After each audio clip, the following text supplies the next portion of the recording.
কারো হয়তো বা বই পড়তে ভালো লাগে, রান্না করতে ভালো লাগে, তার কোনো ব্যক্তিগত নেশায় আসক্ত। তা আমার কাছে দৌড়টা একটা নেশা। মেয়েরা এত দৌড়াতে পারে না, মেয়েরা তো 2টা ল্যাপ দিলে মাথা ঘুরে পড়ে যায় অনেকে। আমি আমার ফুল ম্যারাথন কমপ্লিট করার আগে আমি আলট্রা ম্যারাথন দিয়েছি আর কি। মানুষ কেন এই পথটা থেকে বা ভালো ভালো অ্যাথলেটরা সরে যায়, এই যে এই স্পন্সরশিপের একটা ব্যাপার আছে, কারণ অনেক খরচ। সবাইকে স্বাগত জানাচ্ছি আজকের পডকাস্টে। আজকের পডকাস্ট মানে আজকের পত্রিকার পডকাস্ট, এটার নামটাই হচ্ছে আজকের পডকাস্ট, যাতে আপনাদের মনে থাকে বিষয়টা। আজকের পডকাস্টে আমাদের সঙ্গে এমন একজন মানুষ আছেন যিনি শুধু দৌড়ান, মানে যিনি আসলে বেসিক্যালি ম্যারাথনিস্ট, ম্যারাথন দৌড়ান, হাফ ম্যারাথন, ফুল ম্যারাথন সব মিলিয়ে এই দৌড় প্রতিযোগিতায় তিনি এ পর্যন্ত প্রায় শখানেক প্রতিযোগিতায় অংশ নিয়েছেন। এর মধ্যে তার সাফল্য ব্যর্থতা সব মিলিয়ে আমরা আসলে কথা বলবো আজকে। আমাদের সঙ্গে আছেন হামিদা আক্তার জেবা। জেবা, আপনাকে স্বাগত জানাচ্ছি আজকের পডকাস্টে। ধন্যবাদ। এই যে দৌড়, আপনি প্রায় শখানেক প্রতিযোগিতায় দৌড়েছেন, সেটা হাফ এবং ফুল দুই ম্যারাথন মিলিয়ে, এটা কারণ কি বলেন তো? আমার দৌড়াতে ভালো লাগে আসলে। আচ্ছা দৌড়টা আমার কাছে একটা মেডিসিনের মতো। আচ্ছা। মানুষের তো বিভিন্ন রকম নেশা থাকে, কারো হয়তো বা বই পড়তে ভালো লাগে, কারো রান্না করতে ভালো লাগে, কেউ হয়তো বা অন্যান্য তার কোনো ব্যক্তিগত নেশায় আসক্ত। তা আমার কাছে দৌড়টা একটা নেশা। যা আমাদের দেশের একজন মেয়ে হয়ে আপনার কাছে দৌড় একটা ভালো লাগার জিনিস, মানে নেশা মানে ভালো লাগার জিনিস অর্থে definitely। আপনার দৌড় ভালো লাগা, এটার কারণটা কি? কারণ মানে সাধারণভাবে আমাদের দেশে এই ঘটনাটা বিরল যে মেয়েরা দৌড়াচ্ছে, বা এইটাই তাদের আসলে একটা মানে এক ধরনের ইন্সপায়ারেশনের জায়গা দৌড়টা, এটা একটু বিরল। এই জন্যই আমি আসলে খুবই ইন্টারেস্টেড ছিলাম আপনার সঙ্গে কথা বলতে আর কি। কারণটা কি? আমাদের দেশে আপনি যেটা বললেন যে বাংলাদেশে মেয়েদের এত বেশি দৌড়ানোটা বিরল, এটা অবশ্যই। কারণ আপনি যদি সামাজিক বা পারিবারিক দিক থেকে চিন্তা করেন, তখন এটা খুবই কঠিন একটা জায়গা যে একটা মেয়ে রাস্তায় দৌড়াচ্ছে, তাও হয়তো বা ছেলেদের মতো বা প্র্যাকটিস করছে। কিন্তু আমার কাছে মনে হয়েছে যে আমি আসলে চ্যালেঞ্জ নিতে পছন্দ করি। তো আমার কাছে মনে হয়েছে যে যদি একটা ছেলে এত বেশি দৌড়াতে পারে, একটা ছেলে 5 কিলোমিটার, 10 কিলোমিটার, হাফ ম্যারাথন বা ফুল ম্যারাথন দিচ্ছে, আমি কেন পারবো না? তো আসলে আমার এই শুরুটা হয় মূলত আমার ইউনিভার্সিটি থেকে। আমি একদিন হচ্ছে ইউনিভার্সিটিতে যাই, যাওয়ার পরে হচ্ছে আমাদের যে সেন্ট্রাল ফিল্ড আছে, সেন্ট্রাল ফিল্ডে দেখছি যে মানে ঢাকা বিশ্ববিদ্যালয়। জি, আমি ঢাকা বিশ্ববিদ্যালয়ের স্টুডেন্ট। তো আমি ওখানে যখন যাওয়ার পরে আমি দেখতে পাই যে অনেক মানুষ জড়ো হয়ে আছে ওখানে। তো আমি তখনও জানতাম না যে আমাদের ভার্সিটিতে এত খেলাধুলা হয় বা কিছু। মানে অনেকদিন পরে জেনেছি আর কি। যাওয়ার পরে দেখছি এরকম খেলা হচ্ছে, অনেকগুলো ছেলে দৌড়াচ্ছে, সবাই এরকম হাফ প্যান্ট পরে, টি শার্ট মানে হাতাকাটা গেঞ্জি পরে সবাই অনেক দৌড়াচ্ছে, আর সবাই উৎসাহ দিচ্ছে, একজনের নাম ধরে সবাই খুব করতালি দিচ্ছে, মানে মনে হচ্ছে যে সে খুব ভালো অ্যাথলেট। তো আমার একটু ইন্টারেস্ট হয়েছে ওনারা এত কেন দৌড়াচ্ছে। তারপরে আমি কথায় কথায় একটু জানতে পারলাম আরেকজনের মাধ্যমে যে ওনারা ওইখানে 25টা ল্যাপ দিবে 200 মিটার ট্র্যাক। হ্যাঁ, তো এটা শোনার পরে আমি তো পুরো মানে একটু অবাকই হয়ে গেলাম যে এটা কিভাবে সম্ভব, একটা মানুষ 25টা ল্যাপ দিতে পারে। এটা তো মানে আমার ভাবনার বাইরে, চিন্তার বাইরে। 200 মিটার, 400 মিটার, 800 মিটার এটা পর্যন্ত আমি জানি যে না ঠিক আছে। তো ওইটা শুনে আমি একটু অবাক হয়ে গেলাম। আমি পুরোটা খেলা দাঁড়িয়ে ওখানে দেখলাম। দেখার পরে আমি কথা বললাম, বলার পরে বললো যে আমি বললাম যে মেয়েদের খেলা হয় না এরকম? তো উনি বললো যে না, মেয়েদের তো শুধু 400 মিটার পর্যন্ত আছে, এর উপরে আর নাই। আর ইভেন আমি জানতামও না যে আমাদের হলেরও মেয়েদের এত এত খেলা হয়। আমি আর কি এগুলো জেনে খুব ওই দিন উৎসুক থাকে না একটা, আমি তো ছোট থেকে খেলাধুলা পছন্দ করতাম যেহেতু। তো আমি হচ্ছে গিয়ে খুব ইন্টারেস্ট নিয়ে সব ডিটেলস নিলাম। নেয়ার পরে দেখি যে ওই ছেলেটা মানে বলছিল এমন যে মেয়েরা এত দৌড়াতে পারে না, ছেলেরা পারে, কিন্তু মেয়েদের তো এত দৌড় হয় না। মেয়েরা মানে আমি আস করেছিলাম যে মেয়েদের কেন হয় না। তো উনি আমাকে বললো যে মেয়েরা এত দৌড়াতে পারে না, মেয়েরা তো 2টা ল্যাপ দিলে মাথা ঘুরে পড়ে যায় অনেকে। সত্যি যেটা হয় যে প্র্যাকটিস ছাড়া বা ছাড়া, তখন তার এত কিছু বুঝতাম না, আমি এটা একটু ইগোতে নিয়ে নিলাম যে না এটা একটা চ্যালেঞ্জ। কেন মানে ছেলেরা পারবে, মেয়েরা কেন পারবে না? দৌড়ই তো, আর কিছু তো না। পরে আমি হচ্ছে গিয়ে ওই যে ফার্স্ট হইলো ওই দিন আমি তার সাথে যোগাযোগ করি, মানে আমি একটু স্পোর্টে ছিলাম যার কারণে আমি আবার জানলাম যে হলেরও খেলা হয়, আমি একটু হলে যোগাযোগ করি, তখন ওনারা বলতেছে যে আমাদের হলের খেলা শেষ। আস্তে আস্তে তো হল থেকেই বাছাইগুলো হয়, ইন্টার ইউনিভার্সিটি, তারপরে আরও বাইরে যদি কোনো খেলার সুযোগ থাকে। তো গেল ওই বছর আমি ওনার সাথে যোগাযোগ করলাম যে দাদা আমি তো হচ্ছে খেলতে চাই এরকম। উনিও বললো যে এটা খুব কঠিন, মেয়েরা তো অত দৌড়ায় না, তবে আমাদের দেশে কিছু কিছু মানে এরকম লং ডিস্টেন্স ইভেন্ট হয়, ম্যারাথন হয়, যেগুলোতে তুমি পার্টিসিপেট করতে পারো। তারপরে আমিও ওরকম প্র্যাকটিস শুরু করলাম। আমাকে আরেকজন হচ্ছে রেজিস্ট্রেশন করে দিল আমার প্রথম যে ইভেন্টটা আর কি, 2018 সালের 10ই সেপ্টেম্বর। ওকে, ওইটা আমার মানে সর্বোচ্চ ডিস্টেন্সের ইভেন্ট ছিল, 5 কিলোমিটার। 5 কিলোমিটার ছিল। তো ওইটা আমি মোটামুটি আল্লাহর রহমতে একদম উইদাউট স্টপিং শেষ করি। 5 কিলোমিটার হ্যাঁ, প্রথম ধাক্কা, একদম প্রথম ইভেন্ট ওইটা আমার। তো শেষ করার পর আমি তো খুবই মানে খুশি, কোথাও থামিনি, অনেক মানুষ হাঁটছে, অনেক মানে সবার সাথে পরিচয় হচ্ছে, কথা হচ্ছে যে ওনারা অনেক দিন ধরে রান করে, অনেক আপুদেরকে দেখেছি, তাদেরকে দেখে ইন্সপায়ার্ড হই যে মানুষ তো আসলে এটা সম্ভব, কেন পারবে না। আস্তে আস্তে এরকম খোঁজ নিতে থাকলাম। তারপরে দেখলাম যে কি ম্যারাথন আছে, ম্যারাথন হচ্ছে ডিস্টেন্স 42.195 কিলোমিটার হচ্ছে ম্যারাথন। আর এর চেয়ে বেশি ডিস্টেন্স যেগুলো আছে ওগুলো হচ্ছে কি আলট্রা ম্যারাথন। হ্যাঁ, তো আমি মানে আমার লাইফে সবচেয়ে বেশি মজার বিষয় যেটা, আমি আমার ফুল ম্যারাথন কমপ্লিট করার আগে আমি আলট্রা ম্যারাথন দিয়েছি আর কি, 50 কিলোমিটার ছিল। 50 কিলোমিটার আলট্রা ম্যারাথন প্রথম কোন সালে এটা? এটা 19 সালে দিয়েছিলাম আমি, 2019-এ। হ্যাঁ, ওকে। 18তে আমি শুরু করলাম, হ্যাঁ, 5 কিলোমিটার দিয়ে। 19 সালে এসে আমি 50 কিলোমিটার 50 কিলোমিটার কতক্ষণে শেষ হয়েছিল টাইমিং? তখন তো অনেক সময় লেগে গেছিল, তখন প্রায় 8 ঘন্টার মতো লেগে গেছিল। 8 ঘন্টা, বিশাল ব্যাপার। 8 ঘন্টা লাগাতার দৌড়? না, এর মধ্যে হাঁটা লাগছে, তখন তো নতুন না, অত বেশি প্র্যাকটিস ছিল না, অত জানতাম না, হাঁটতাম দৌড়াতাম, মানে বেশিরভাগ সময় দৌড় ছিল আর কি। ওকে, দেন নেক্সট? এরপরে হচ্ছে গিয়ে এর মাঝে তো আমার ছোটখাটো আরো ডিস্টেন্স ছিল। তো আমার ট্রেল ভালো লাগতো, মানে ট্রেলে দৌড়ানোটা আমার পছন্দ ছিল। তো ওই বছরই আমি আরেকটা আলট্রা দিয়ে হচ্ছে গিয়ে আপনার মেঘালয়ে চলে গেছিলাম। মানে আমি আমার ম্যারাথন, রোডে ম্যারাথন দেওয়ার আগে আমি আলট্রা ম্যারাথনগুলো, আমার ওই যে একটা 50 কিলোমিটার ছিল, আরেকটা হচ্ছে আমি ইয়াতে মেঘালয় গিয়ে ট্রেইলে, মেঘালয় মখরাত আলট্রা বলে, ওখানে আমি পার্টিসিপেট করি। আচ্ছা, ওখানে 45 কিলোমিটার ছিল। পাহাড়ি এলাকা নিশ্চয়ই? জি জি, পুরাই পাহাড়ি, আর পুরো বৃষ্টির মধ্যে হয়েছিল। বৃষ্টির মধ্যে পাহাড়ি এলাকাটা নিশ্চিতভাবে অনেক টাফ। এটা আসলে কতটা টাফ? এটা আসলে ভাষায় বলে বোঝানো পসিবল না, ওখানে যে এক্সপিরিয়েন্সটা নিতে হবে। আচ্ছা, তারপর আমি যদি একটু একটু মানে বলতে চাই, আমার হচ্ছে গিয়ে আমি যখন প্রথমে যাই পাহাড়ে, আমার কোনো রকম আইডিয়া ছিল না। কেন? কারণ আমরা তো সবসময় ঢাকাই, মানে আমার জন্ম বেড়ে ওঠা সবকিছুই ঢাকাতে। তো আমি কখনো ওইভাবে পাহাড়ে আমার যাওয়ার সুযোগ হয়নি, যদিও আমি পাহাড় পছন্দ করি, খুব ঘুরতে যাওয়া হয়েছে, ট্রেকিং আর কি, কিন্তু ইভেন্ট কখনো পাহাড়ে ওইভাবে করা হয়নি। একবার আমি বগালেক বান্দরবনের বগালেকে যাই, তো বগালেক থেকে কেওক্রাডং পর্যন্ত দৌড়ে ওঠা, আবার ওখান থেকে নামা, এরকম একটা ইভেন্ট আমি করেছিলাম, হাফ ম্যারাথন। তো ওইখান থেকে আমার যে ভালোটা লাগছে, সেখান থেকে আমি কি করেছি, আমি বাহিরে রেজিস্ট্রেশন করে ফেললাম মেঘালয় একদম। হ্যাঁ, একদম 45 কিলোমিটার। তো করার পরে দেখলাম যে খুবই বৃষ্টি, মানে বৃষ্টি কি তুফান, তুমুল বৃষ্টি, মানে ওখান থেকে বের হয়ে যে ইভেন্ট করা সম্ভব না। আর ওখানে প্রচুর ঠান্ডা, শিলংয়ে, মেঘালয়ে তো অনেক ঠান্ডা। তো আমি তো এমনিতেই শীতকাতরে মানুষ, তার উপর আবার দেখি যে এরকম ঝড় তুফান বৃষ্টি।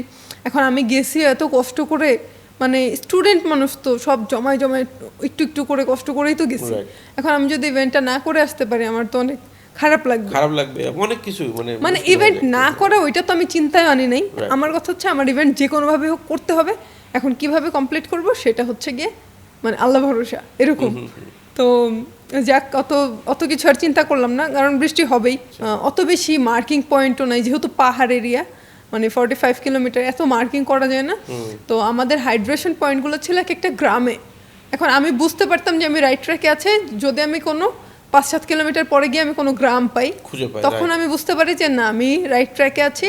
ওরা হয়তো বা একটু পাহাড়ি মিষ্টি আলু সিদ্ধ বা একটু ভাতের সাথে ভাতের মাঠটা সিদ্ধ বুট এরকম কিছু নিয়ে নিয়ে রাখতো, তখন আমি বুঝতাম যে না আমি রাইট ট্র্যাকে আছি, ওরা হাইড্রেশন দিচ্ছে।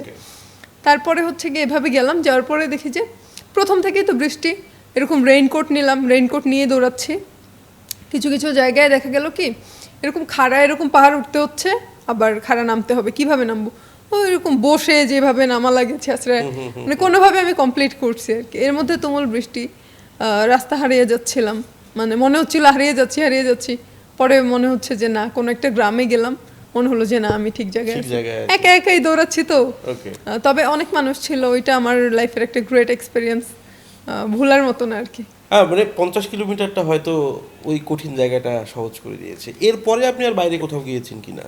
এরপরে আমি লাদাখ ম্যারাথন করেছিলাম। লাদাখ ম্যারাথন, যেখানে এমনি অক্সিজেন কম। জি জি জি, সেই এক্সপেরিয়েন্সটা শুনি তাহলে। লাদাখে হচ্ছে গিয়ে এটাও এরকমই আমার একটা ড্রিম ছিল যে লাদাখ এত সুন্দর একটা জায়গা, সবসময় ওই যে টিভিতে বা ভিডিওতে দেখেছি কঠিন একটা রাস্তা পাড়ি দিয়ে যেতে হয়। তো আমি হচ্ছে গিয়ে একাই গিয়েছি, আমি বেশিরভাগ সময় একাই ট্রাভেল করি।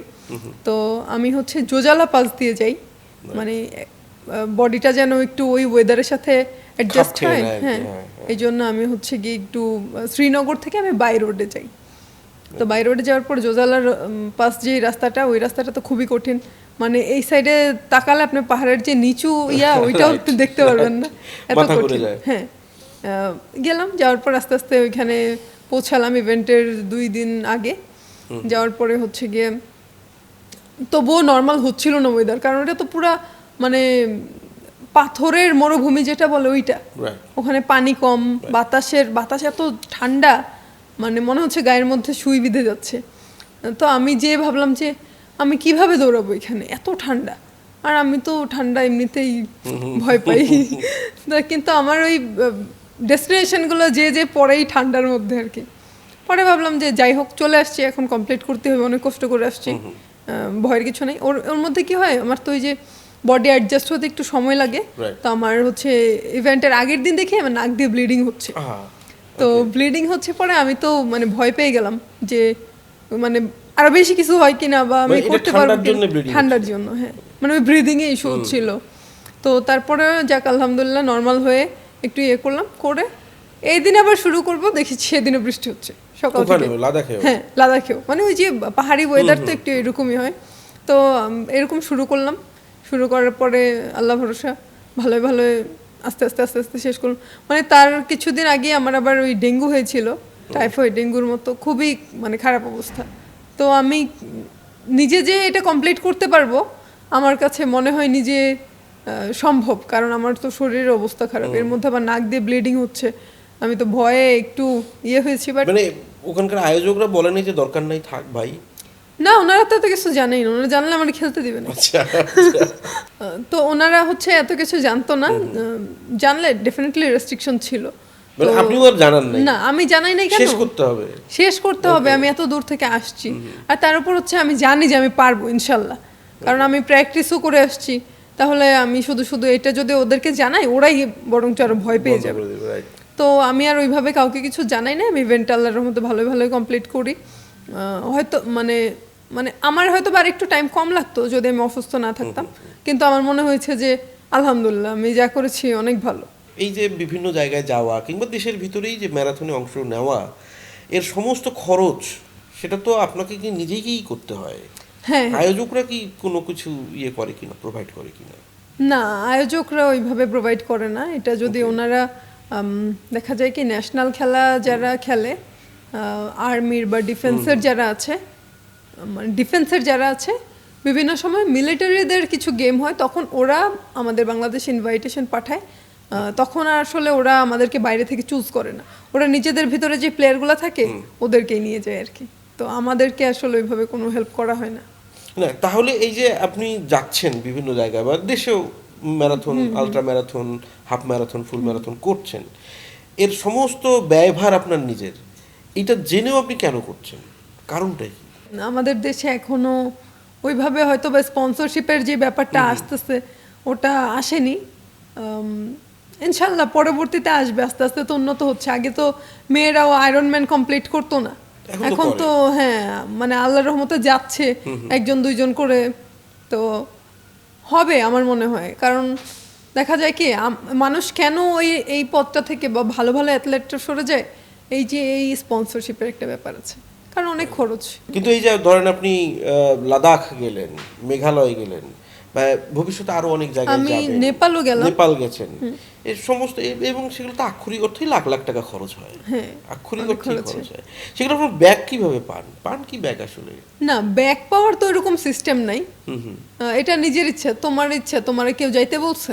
আচ্ছা, তোমার কেউ যাইতে বলে যদি নাই ভাই? কেউ এরকম কোশ্চেন করে বা কিছু, অনেক সময় অনেকে একটা আলাপ হয় না, তখন হয়তো বা কেউ একজন পিঞ্চ মেরে বসলো, তোমাকে কি কেউ ইভেন্টে আসতে বলছে বা তোমাকে কি কেউ ইভেন্টে যাইতে বলছে, তুমি কেন আসছো? তুমি তোমার ইচ্ছা আসছো, তাহলে তোমার খরচ তুমিই করবা। এরকম যাদের হয়তো অনেক টাকা পয়সা আছে বা যাদের হয়তো বা 1 লাখ 2 লাখ টাকা কোনো ইস্যু না। তা আমি যখন স্টুডেন্ট ছিলাম আমার কাছে এটা অনেক ইস্যু, আমি অনেক কষ্ট করে গেছি। আমি আবার এমনও করতে পারতাম না যে আমি কারো কাছে গিয়ে বলবো যে আমাকে স্পন্সর করেন, বা হয়তো বা খুঁজলে এরকম পাওয়া যেত, কিন্তু আমি কেন যেন একটু চাপা স্বভাবের, মানে আপনি বৃষ্টিতে তারপরে শীতে দৌড়াইতে পারবেন, কিন্তু যা বলতে পারবেন না যে দৌড়াইতে যাচ্ছি টাকা দেন না, মানে মনে হয় যে যদি ওনাদের দিক থেকে যদি একটু না বলে বা না সূচক কিছু আসে, তাহলে আমি অনেক কষ্ট পাবো বা আমি মোরাল ডাউন হয়ে যাবে, এরকম চিন্তা করে আমি কখনো আর কি নিজেই দৌড়াই, নিজেই দৌড়াই, চেষ্টা করি যতদিন নিজে পারি করব, যখন দেখা যাবে আরো বড় কোনো কিছু করতে যাচ্ছি তখন ইনশাআল্লাহ যদি দরকার হয় আমি যাবো, সাপোর্ট করব। 2018 সালে আপনি শুরু করলেন, আর এটা হচ্ছে 2026 চলছে এখন, মানে অনেকখানি সময় গেল। এই সময়ের মধ্যে আপনি আরও এক্সপিরিয়েন্সড হয়েছেন, আরও অভিজ্ঞতা হয়েছে, দেশ বিদেশে দৌড়েছেন, মানে হোয়াট ইজ দ্য নেক্সট, পরের ধাপ কি আপনার? এতদিনে তো ম্যারাথনে আল্লাহর রহমতে একটা ভালো পজিশনে চলে আসছি, মানে দৌড়টাকে যে কোনো সময় ফিক্স করা যাবে। এখন আমার ইচ্ছা আছে যে আমি একটু সাইক্লিং আর সুইমিং এর দিকে ফোকাস করে আমি ভবিষ্যতে একটা আয়রনম্যান কমপ্লিট করতে চাই আর কি, দেশের বাইরে। জি, এই যে প্রায় শখানেক, মানে নির্দিষ্ট করে কতটা আসলে? এক্স্যাক্টলি নির্দিষ্ট আমি বলতে পারছি না, কারণ এক্স্যাক্ট যেটা হয় যে গুনে গুনে রাখাটা, যখন আমাদের ম্যারাথনের সিজন চলে বা ইভেন্টের সিজন চলে, ধরেন ব্যাক টু ব্যাক অনেক ইভেন্ট থাকে, দেখা যায় যে কখনো শুক্র শনিবারও আছে, কখনো আছে আমি মাসে হয়তো বা 4টা 5টা 6টা ইভেন্ট করে ফেলতেছি। আবার যখন মানে সেশনটা থাকে না আর কি, সিজন থাকে না ম্যারাথনের, তখন দেখা যায় যে ফাঁকে ফোকরে হয়তো বা 2-4টা করলাম এরকম। বাট এখন যেটা হয় যে এখন অলমোস্ট গরমেও ইভেন্ট হচ্ছে, শীতেও ইভেন্ট হচ্ছে। তো আমার লাস্ট গত বছরের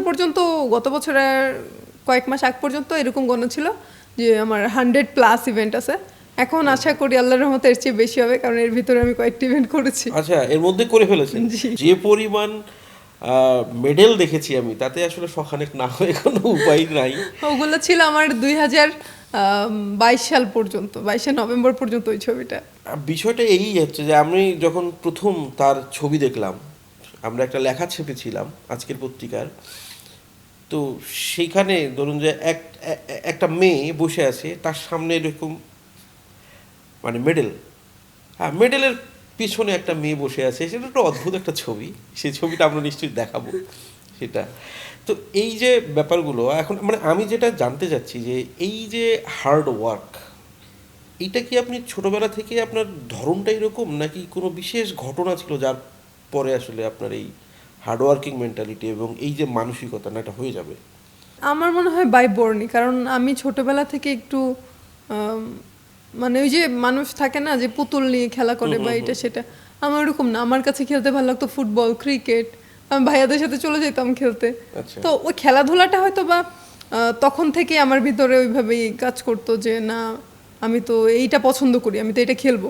তো দেখা যেত যে আস্তে আস্তে যখন বড় হই তখন মা ডাক দিত, বা মানে সোশ্যাল একটা বাইন্ডিংস থাকে না যে কেউ কেউ বলতেছে যে এত বড় মেয়ে বাইরে খেলতেছে কেন, মানে এরকম বিভিন্ন কথা হইতো। আর আমাদের ঢাকায় যেটা হয় যে অনেক বেশি জায়গা তো ফাঁকা থাকে না খেলার মতো, তো দেখা যেত মাঝে মধ্যে রাস্তায় খেলতাম, ক্রিকেট খেলতেছি কারো গ্লাসে মেরে গ্লাস ভেঙে দিছি, মানে বল লেগে গ্লাস ভেঙে গেছে, তো ওরা কমপ্লেইন করতে আসছে, বা কারো ছাদের উপর বল চলে গেল, অনেক কিছু এরকম মানে আপস অ্যান্ড ডাউনস ছিল। তারপরে গিয়ে মা বলতো যে এখন বড় হয়েছে, এখন আর বাইরে যেয়ে খেলতে হবে না, সেই মানে ওই যে রাস্তায় গিয়ে হয়তো মাঝে মধ্যে ব্যাডমিন্টন খেলতাম, মাঝে মধ্যে ক্রিকেট খেলতাম। তো ওই বাইন্ডিংসগুলো থাকতে থাকতে একটা সময় দেখা গেল যে যখন কলেজে গেলাম বা স্কুলে একটু বড় ক্লাসে উঠলাম, তখন দেখা যেত যে আমি হ্যান্ডবলেও খুব ভালো পারতাম। মানে মানে খেলার ওই জিনটা ছিল, অ্যাথলেটিক আর কি। তো আমার বাবাও ভলিবল খেলতেন ভালো, অন্যান্য খেলাও ভালোই খেলতেন, ভাইও ভালো খেলতেন। আচ্ছা। তো আমার হয়তো বা ফ্যামিলিগত মানে বংশগতভাবে ওই জেনেটিক ব্যাপার আসে আর কি। হ্যাঁ, পরিবারের একটা ব্যাপার থাকে, মানে আমাদের সোসাইটির একটা ব্যাপার আসে, বাইরে মানুষ প্রচুর কথা বলে, সব কিছু মিলে। তো এই জিনিসগুলো এখন কি কাজ করে আপনার, মানে এখনও কি কেউ বলে বিয়ে শাদী করে ফেলো, খেলতে হবে না, দৌড়াইতে হবে না, এরকম বলে কেউ এখনো? বিয়ে শাদী তো অনেক আগে থেকেই করতে বলে। আচ্ছা আচ্ছা। বিয়ে তো আমাকে পারে না যে কলেজ শেষ করার পরেই দিয়ে দেয়, কারণ আমার ফ্যামিলিতে মানে আমার পুরা বাবার দিকে মায়ের দিকে কোনো দিকে আমার মতো কেউ নাই। মানে স্পোর্টস লাভার বা স্পোর্টস করতেছে, জব করতেছে, পড়াশোনা এত কমপ্লিট করছে, এরকম কেউ নাই। তো ওনারা আগে থেকেই চাইতো যে ওটা তাড়াতাড়ি বিয়ে দিয়ে দিলে ও মনে হয় একটু খেলাধুলা থেকে সরে আসবে। কারণ আমি ওই যে শুরু করেছি তো 2018 থেকে, তো তখন থেকে ওনারা মানে অনেক চেষ্টা করেছিল যে ও যেন ইভেন্টে না যেতে পারে বা খেলাধুলা না করে, একটু বিভিন্ন রকম ভাবে আটকানো যায় কিনা। কিন্তু মানে আল্লাহর রহমতে পারেনি। পরে আমার বাবা মাই আমাকে সাপোর্ট করে শুরু করছে। মানে আগে একটা ব্যাপার ছিল হয়তো, ঠিক আছে, মানে মানুষ কি বলবে এই কারণে হয়তো পরিবারের মানুষটাও একটু ইয়ে থাকতো। কিন্তু এখন যখন আপনি যে দেশে বিদেশে যখন আপনি দৌড়াইতে যান, সেটা marathon, ultra marathon, half marathon, যাই হোক না কেন, যখন এইসব সংবাদ লোকজন দেখে, তাদের ইয়েটা কি হয়? এখানে একটা মজার বিষয় আছে, সেটা হচ্ছে যে আগে যখন আমার এরকম ম্যারাথনের চ্যানেল মানে নিউজগুলো আসতো বিভিন্ন চ্যানেলে, আমি খুব ভয় থাকতাম যে আমি টিভিটা অফ করে দিব, আব্বু তো নিউজ দেখে বসে বসে রাত্রে, তো কখন যেন খবর চলে আসে, আমার তো খবর আছে দেখলে।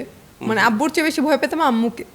তো আমি মাঝে মধ্যে এরকম টিভি অফ করে দিতাম, আব্বু এদিক সেদিক গেলে টিভিটা অফ করতাম যে ওই নিউজটা শেষ হইলে বা চ্যানেল পাল্টাই দিতাম যে নিউজটা শেষ হলে উনি দেখুক আবার, সমস্যা নেই।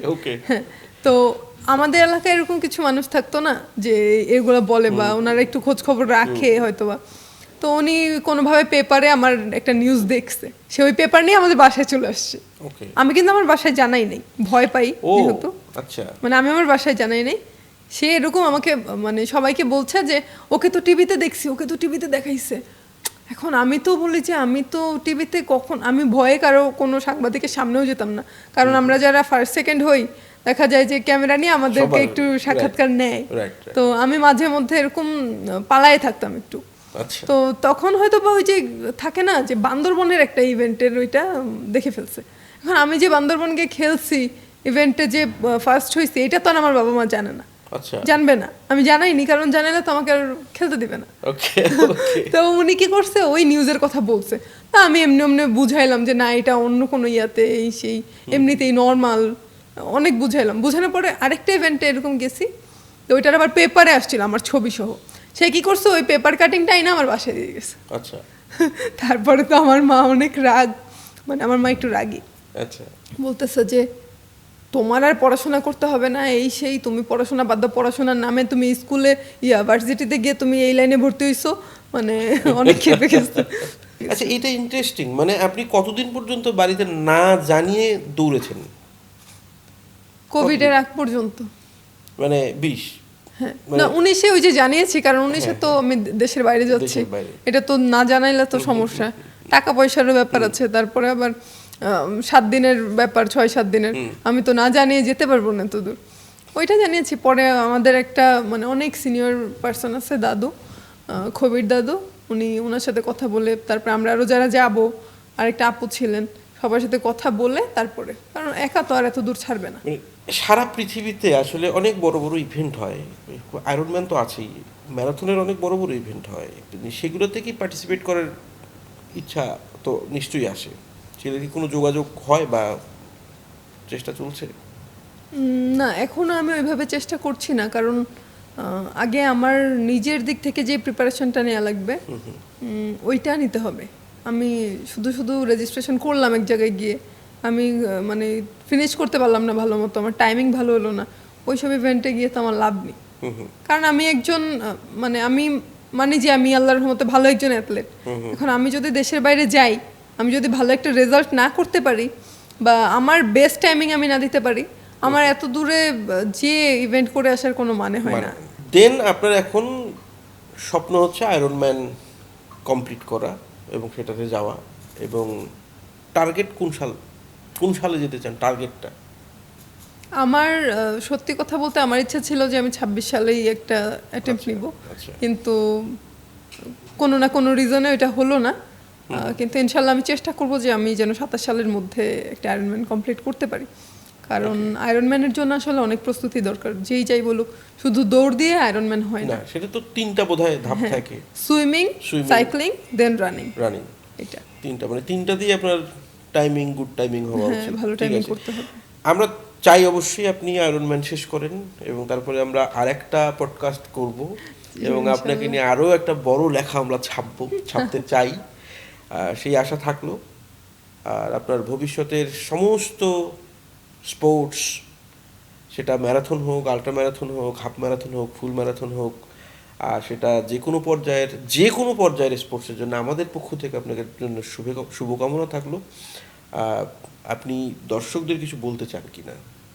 দর্শকদের উদ্দেশ্যে বলবো যে আসলে ম্যারাথন বা দৌড় বা সাইক্লিং, যে কোনো স্পোর্টসই একটা মানুষের মানে জীবনকে অন্যভাবে দেখার সুযোগ করে দেয়। আপনি যদি শারীরিকভাবে সুস্থ থাকেন, আপনি মানসিকভাবে সুস্থ থাকবেন। তো আমার মনে হয় যে আমাদের দেশে এখন মানুষ খুব অল্প বয়সেই দেখা যায় যে অসুস্থ হয়ে যাচ্ছে। এটা হতে পারে আমাদের ফরমালিনযুক্ত খাবার বেশি খাওয়ার কারণে, বা ফাস্টফুড বেশি খাওয়ার কারণে হতে পারে, বা আমি যদি ফ্র্যাঙ্কলি বলি মাদকাসক্তর কারণে এখন কিন্তু যুব সমাজটা নষ্ট হয়ে যাচ্ছে সম্পূর্ণ। আমরা যদি কোনোভাবে এসব ছোট থাকতেই বাচ্চাদেরকে এই ডিসিপ্লিনের মধ্যে আনতে পারি, স্পোর্টসের মধ্যে ঢুকাতে পারি, তাহলে কোনো বাচ্চা আমার বিশ্বাস যে নষ্ট হবে না। কারণ স্পোর্টস লাইফের মজাটা যে এই মানুষ একবার পেয়ে যাবে, সে কখনো অন্য কোনো দিকে মুভ করবে না। সে সবসময় চাইবে যে একটা ডিসিপ্লিন লাইফেই থাকি, তাড়াতাড়ি ঘুমানো, পড়াশোনা করা, ঠিক টাইমে খাওয়া, তার ট্রেনিং, এগুলোর মাঝেই সময়টা কেটে যায়। আর একজন বৃদ্ধ মানুষও যদি এই ম্যারাথনের মধ্যে চলে আসে বা দৌড়ের মধ্যে চলে আসে, তাকে যে ম্যারাথন করতে হবে এমন না, সে 5 কিলোমিটার রানও করতে পারে, 10 কিলোমিটারও করতে পারে। সে এগুলোতে যদি আসে, আমার মনে হয় তার শারীরিক যত অসুস্থতা আছে সব কিছুই সুস্থ হয়ে যাবে।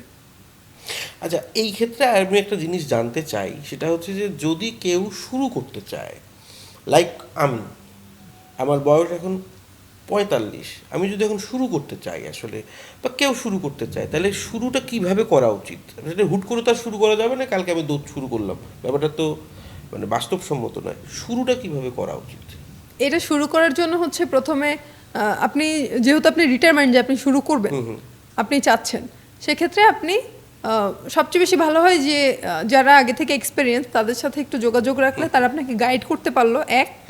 আর দ্বিতীয়ত হচ্ছে, যদি আমি বলি আমার এক্সপিরিয়েন্স থেকে, আপনাকে হচ্ছে প্রথমে হাঁটার ডিস্টেন্সটা ঠিক রাখতে হবে। এখন এমন যদি হয় যে আপনি আগে থেকে হাঁটতে পারেন, 1 ঘন্টা টানা হাঁটতে পারেন বা 2 ঘন্টা হাঁটতে পারেন, জোরে, আস্তে না, জোরে হাঁটতে পারেন, তাহলে আপনি হাঁটা দৌড়টা মিলিয়ে করতে পারেন। ধরেন আপনি 10 মিনিট হাঁটলেন, ওয়ার্ম আপ করলেন ভালো মতো, গাটা গরম হয়ে গেল, আপনি 5 মিনিট দৌড়ালেন। যেহেতু আপনি একদম প্রথম দৌড়াচ্ছেন, আপনি কিন্তু চাইলেই প্রথমে 10 মিনিট 15 মিনিট দৌড়াতে পারবেন না। এমনও হতে পারে যে আপনি 2 মিনিটও দৌড়াতে পারছেন না।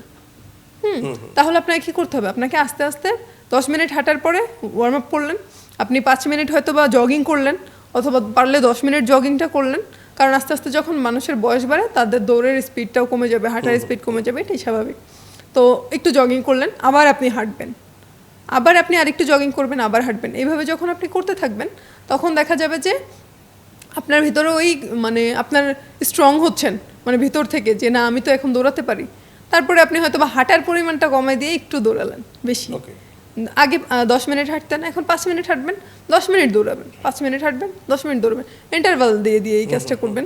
তাহলে দেখবেন যে আপনার ওই যে রানিংয়ের মানে একটা 5 কিলোমিটারের দৌড়ের যে প্রস্তুতিটা, আমার মনে হয় একটা মানুষ যদি 1 মাসের রুটিন ফলো করে, তাহলে এটা সম্ভব।